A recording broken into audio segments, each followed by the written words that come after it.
বাংলাদেশের অর্থশালী, শক্তিশালী, ক্ষমতাশালী, কোটিপতি ১০-২০ তলা বিল্ডিংয়ের মালিককে কয়েক সেকেন্ডের ভিতরে মাটিতে নেমে আসতে বাধ্য করেছে ভূমিকম্প। এখন কথা হলো, ভূমিকম্পকে ভয় পেয়েছেন না ভূমিকম্প দেওয়ার মালিককে ভয় পেয়েছেন?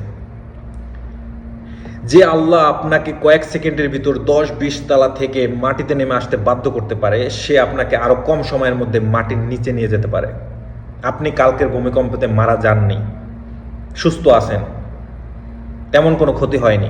আল্লাহ আপনাকে সুযোগ দিয়েছে, দিনের পথে ফিরে আসেন, আল্লাহর পথে ফিরে আসেন, মানুষের হক মারা বন্ধ করেন, দুর্নীতি করা বন্ধ করেন, দিনের পথে ফিরে আসেন। এখনো সময় আছে। আল্লাহ ছাড় দেয় কিন্তু ছেড়ে দেয় না। যতটুকু সুযোগ আপনাকে দেওয়া হয়েছে, আপনি এখনো জীবিত আছেন, মাটির নিচে যাওয়ার আগে আল্লাহর পথে আসেন। বাংলাদেশে পাপের পরিমাণ অনেক বেড়ে গেছে, যার কারণে এই ভূমিকম্প তার একটা উদাহরণ। পুরো মাটি কেঁপে গেছে আমাদের পাপের কারণে। এই দুর্নীতি, মানুষের হক মেরে খাওয়া, মানুষ হত্যা করা, সমস্ত কিছু থেকে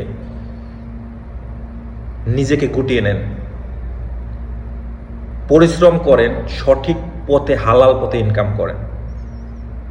কারণ বাংলাদেশ দুর্নীতিতে একেবারে শেষ করে ফেলেছে।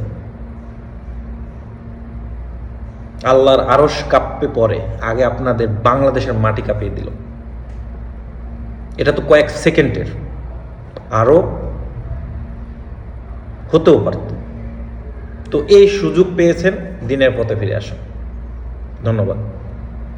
আল্লাহ সবাইকে সঠিক বুঝ দান করুক, সবাইকে হেদায়েত দান করুক। আমিন।